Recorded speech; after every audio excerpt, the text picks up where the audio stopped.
السلام علیکم۔ یہ کہانی ایک ایسی عورت کی ہے جس کی وجہ سے نہ صرف میرا گھر جلا بلکہ وہ گھر بھی اجڑ گیا جو اس کا اپنا تھا۔ اس نادان عورت نے آگ خود اپنے ہاتھوں سے لگائی، گھر کو جلا کر تماشا دیکھتی رہی اور خود بھی تماشا بن گئی۔ زائدہ میری نند تھی اور بدقسمتی سے میری بھابھی بھی بن گئی۔ ہمیں اسکول کے زمانے سے خبر تھی کہ وہ محلے کے ایک لڑکے کو پسند کرتی تھی، مگر اس نے یہ بات کسی سے نہ کہی۔ اگر کہتی تو شاید گھر والے اس کا ساتھ دیتے، یا شاید نہیں۔ اسی خوف سے اس نے دل ہی میں رکھ لی۔ انہی دنوں اس کے رشتے کی بات چل نکلی اور والدین نے اس کی شادی میرے بڑے بھائی سے طے کر دی۔ وہ چپ چاپ روتی رہی مگر کسی کو کچھ نہ بتایا کہ وہ کیوں رو رہی ہے۔ سب یہی سمجھتے رہے کہ لڑکیاں رخصتی کے وقت روتی ہیں، یہی دستور ہے۔ اس کی شادی میرے بھائی سے ہو گئی۔ زائدہ نے شادی کے بعد بھی کبھی یہ اعتراف نہ کیا کہ وہ کسی اور کو پسند کرتی ہے، بس یہی کہتی رہی کہ وہ ابھی شادی نہیں کرنا چاہتی، مگر بھلا کسی لڑکی کی بات کون سنتا ہے؟ جب لڑکیاں شادی کے قابل ہو جائیں تو والدین یہی سمجھتے ہیں کہ ان کے ہاتھ پیلے کر کے ایک بڑے فرض سے سبکدوش ہوتا ہے۔ یوں وہ میری نند سے میری بھابھی بن گئی۔ دل میں محبت کی چنگاری دبائے وہ ایک طویل عمر تک اسی گھر میں سلگتی رہی، دل پر جبر کیے میرے بھائی کے ساتھ گزارا کرتی رہی اور 16-17 سال گزار دیے۔ اس دوران اس کے کئی بچے بھی ہو گئے۔ میں اپنے بہن بھائیوں میں سب سے چھوٹی تھی، باقی سب شادی شدہ تھے۔ میری شادی بھی گھر والوں نے زائدہ کے چھوٹے بھائی سے کر دی۔ وہ میری سسرال سے تھی اور میں اس کی سسرال سے، یعنی وہ میری بھابھی اور میں اس کی بھابھی بن گئی۔ میرے شوہر ریاض اور دیور احسان دونوں کویت میں ملازمت کرتے تھے۔ زائدہ کو اس بات پر بڑا فخر تھا کہ اس کے 2 بھائی بیرون ملک کماتے ہیں۔ ایک دن میرے بھائی نے اپنی بیٹی ثانیہ کا رشتہ زائدہ کے بھائی فیضان کے لیے بھیجا، مگر انہوں نے انکار کر دیا۔ اس انکار پر زائدہ نے میرے بھائی کو تنگ کرنا شروع کر دیا۔ کہنے لگی، تمہارے بھائی نے میرے بھائی کے رشتے سے انکار کیوں کیا؟ اب میں بھی تمہارے گھر نہیں رہوں گی اور تمہاری بہن ماجدہ کو طلاق دلواؤں گی۔ زائدہ 4 بچوں کی ماں ہوتے ہوئے بھی بات کو زمین آسمان تک لے جاتی تھی۔ ایک دن کسی بات پر میرے بھائی سے جھگڑا ہوا اور وہ میکے چلی گئی۔ وہاں بھی سکون سے نہ رہی، الٹا مجھ پر دباؤ ڈالنے لگی کہ میں اپنے بھائی بہنوں سے تعلق ختم کر لوں۔ آخرکار میرے بھائی بڑی منت سماجت کے بعد انہیں واپس لے آئے۔ دراصل یہ میری بھابھی کی غلطی تھی کہ انہوں نے اپنے دل میں زبردستی کا گٹھا باندھ رکھا تھا۔ وہ سمجھ گئی تھی کہ جب وہ روتی ہے تو شوہر پریشان ہو جاتا ہے، منت سماجت کرتا ہے، تو وہ اس جذباتی بلیک میلنگ کو ایک ہتھیار بنا چکی تھی۔ ایک دن صاف کہہ دیا کہ میں اب مزید برداشت نہیں کر سکتی، بچے بڑے ہو چکے ہیں، اب میں علیحدگی چاہتی ہوں، تم طلاق دے دو۔ میرے بھائی نے کہا کہ اگر تم خلا لوگی تو میری بہن کا کیا ہوگا جس کی تم نے شادی اپنے بھائی سے کرائی؟ کیا اسے بھی طلاق دلواؤ گی؟ زائدہ نے کہا، ہاں دلواؤں گی، تم فکر نہ کرو، وہ خود واپس آ جائے گی۔ بھائی نے کہا، خدا کا خوف کرو زائدہ، ہماری شادی کو 17 سال ہو چکے ہیں، تم کوئی اداکارہ نہیں ہو جو بڑھاپے میں بھی طلاق لے کر دوسری شادی کر کے ویلیو بناتی پھرو۔ ہم نے تمہیں عزت دی ہے، ہر بات مانی ہے، کبھی تمہیں ذہنی اذیت نہیں دی، کبھی جبر نہیں کیا۔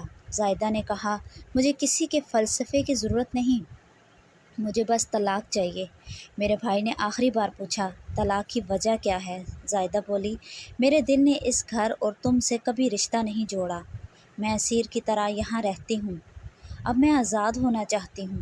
جب بھائی نے مزید بات کی تو زائدہ چیخنے لگی کہ اب اگر تم نے مجھ سے اور بات کی تو اپنا سر پھوڑ لوں گی، میں اپنی اذیت کسی کو سمجھا نہیں سکتی۔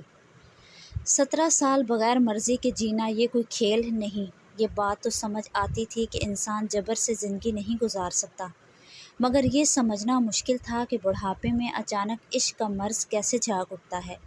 وہ عورت جو 4 بچوں کی ماں تھی اتنی شدت سے دیوانگی کا شکار ہو سکتی ہے، یہ پہلو کسی پر واضح نہیں تھا، ورنہ شاید ہمیں اس وقت سمجھ جاتے۔ زائدہ نے اپنے شوہر سے واضح الفاظ میں کہہ دیا کہ تم مجھے اتنا بے قیمت نہ سمجھو، میرے سنبھالنے والے اور میری قدر کرنے والے اب بھی موجود ہیں۔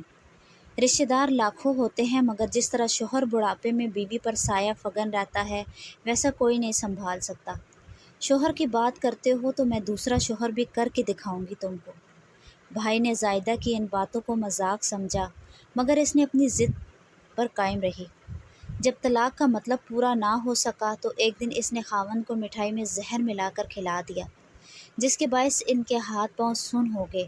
وہ کام کرنا چھوڑ گئے اور بالآخر چرپائی پر پڑ گئے۔ اب زائدہ ہر وقت شوہر کو طعنہ دیتی کہ تم لولے لنگڑے، بوڑھے اور بیکار انسان ہو، جبکہ میں ابھی جوان ہوں، مجھ میں دم خم ہے اور مجھے سنبھالنے والے بھی ہیں، مگر اگر میں تمہیں چھوڑ کر چلی گئی تو تمہیں اس حالت میں کون رشتہ دے گا؟ اب میرے بھائی لاچار چرپائی پر پڑے تھے۔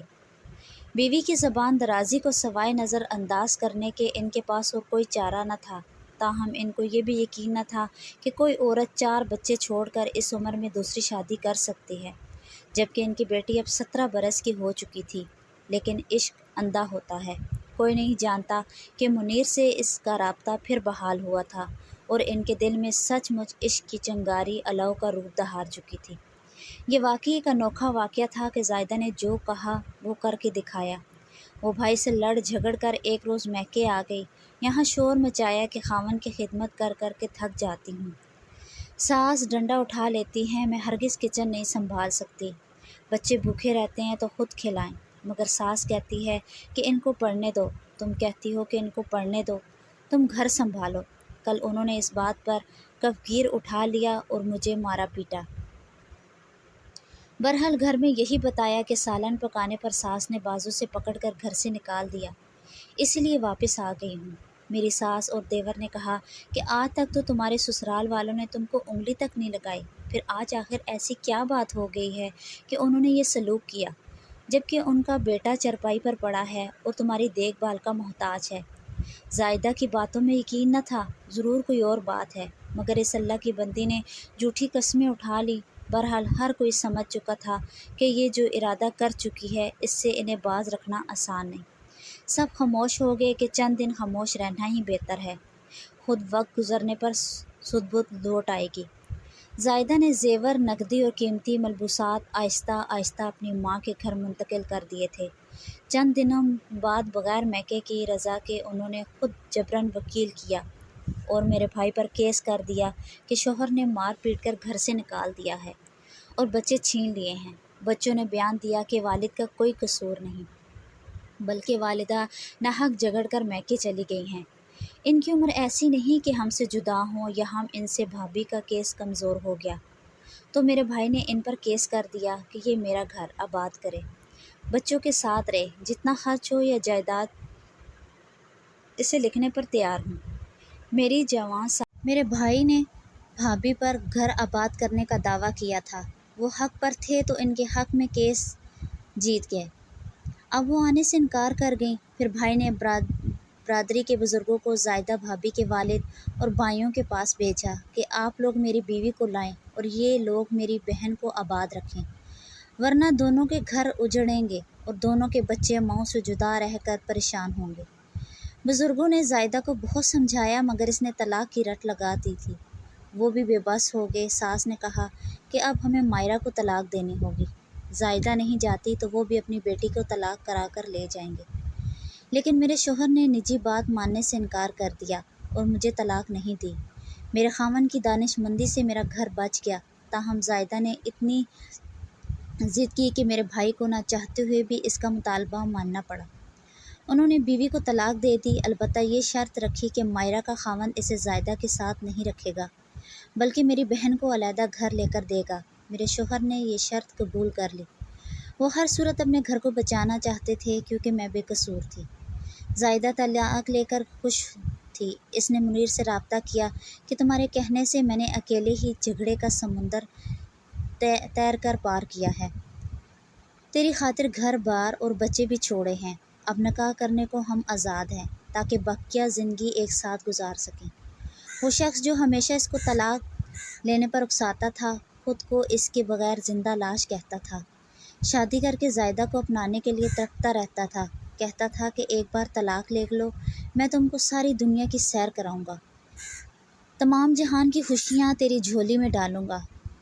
جب بے وقوف زائدہ نے زمانے سے ٹکر لے کر اسے یہ خوشخبری سنائی کہ لو اب میں آزاد ہوں،